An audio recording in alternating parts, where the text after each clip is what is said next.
ప్రభుత్వం చిన్న పన్ను డిమాండ్లను ఉపసంహరించుకోవటం ప్రారంభించింది. ఆర్థిక మంత్రి నిర్మలా సీతారామన్ ఫిబ్రవరి 1, 2024న సమర్పించిన మధ్యంతర బడ్జెట్లో చిన్న పన్ను చెల్లింపుదారులకు ఉపశమనం కలిగేలా ప్రకటన చేశారు. చాలా కాలంగా పెండింగ్లో ఉన్న పన్ను డిమాండ్ల ఉపసంహరణను ఆమె ప్రకటించారు. మాఫీ అవుతున్న పన్ను డిమాండ్ మొత్తం గురించి ఏ వివరాలు ప్రకటించారో చూద్దాం. మేము మీకు ఆన్లైన్ చెకింగ్ ప్రాసెస్ని కూడా చెప్తాం. అసలు దీని గురించి ఏం ప్రకటించారో ముందుగా చూద్దాం. ఆర్థిక మంత్రి నిర్మలా సీతారామన్ 2014-15 వరకు బాకీ ఉన్న పన్ను చెల్లింపుదారులకు మధ్యంతర బడ్జెట్లో ఉపశమనం కల్పించామని చెప్పారు. పెద్ద సంఖ్యలో చిన్న వివాదాస్పద పన్ను డిమాండ్లు ఉన్నాయని, వీటిలో చాలా వరకు 1962వ సంవత్సరానికి ముందు అని అన్నారు. దీంతో నిజాయితీగా పన్ను చెల్లించేవారు అసౌకర్యానికి గురవుతున్నారు. ఇది తరువాతి సంవత్సరాల్లో వాపస్ విషయంలో ఇబ్బందులు తీసుకొస్తుంది. ఇప్పుడు తీసుకున్న చర్య వల్ల 1 కోటి మంది పన్ను చెల్లింపుదారులకు ప్రయోజనం కలుగుతుందని నిర్మలా సీతారామన్ అన్నారు. ఆర్థిక మంత్రి బడ్జెట్ ప్రసంగంలో ఏమన్నారంటే 2010 ఆర్థిక సంవత్సరానికి 25,000 రూపాయల వరకు, 2011 నుండి 15 వరకు 10,000 రూపాయల వరకు బకాయి ఉన్న ప్రత్యక్ష పన్ను డిమాండ్లను ఉపసంహరించుకోవాలని ప్రతిపాదించారు. ఇంకా ఈజీగా చెప్పాలంటే ఈ కాలంలో చేసిన వివాదాస్పద పన్ను డిమాండ్లు కొంత మొత్తం వరకు మాఫీ చేస్తారు. ఈ మేరకు central board of direct taxes ఉత్తర్వులు జారీ చేసింది. ఆర్డర్ ప్రకారం గరిష్టంగా 1 లక్ష రూపాయల పన్ను మాఫీకి సెట్ చేశారు.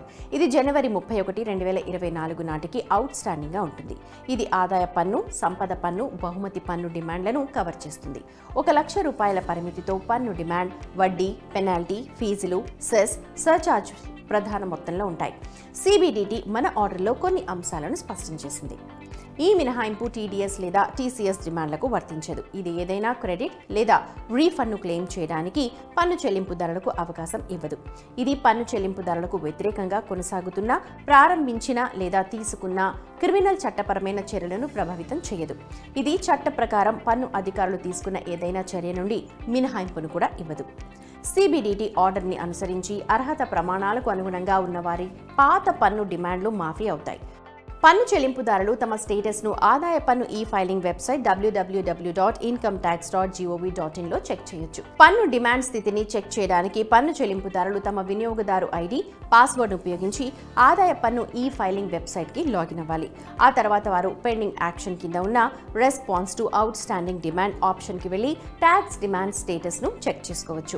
రెవెన్యూ కార్యదర్శి సంజయ్ మల్హోత్రా అందించిన సమాచారం ప్రకారం వివిధ ప్లాట్ఫామ్లపై 2.68 కోట్ల పన్ను డిమాండ్లకు గాను 35 లక్షల కోట్ల రూపాయల మొత్తం వివాదంలో ఉంది. ఇందులో 2.1 కోట్ల డిమాండ్లు అంటే 25,000 రూపాయల కంటే తక్కువ కాగా 2.1 కోట్ల కేసులో 58 లక్షల కేసులు 2009-10 ఆర్థిక సంవత్సరానికి చెందినవి కాగా మిగిలిన 53 లక్షలు ఆర్థిక సంవత్సరం 2011 నుండి 15 మధ్య కాలానికి చెందినవి. మల్హోత్రా మాట్లాడుతూ 1.1 కోటి పన్ను డిమాండ్లు 25,000, 10,000 రూపాయలు ఉన్నాయి.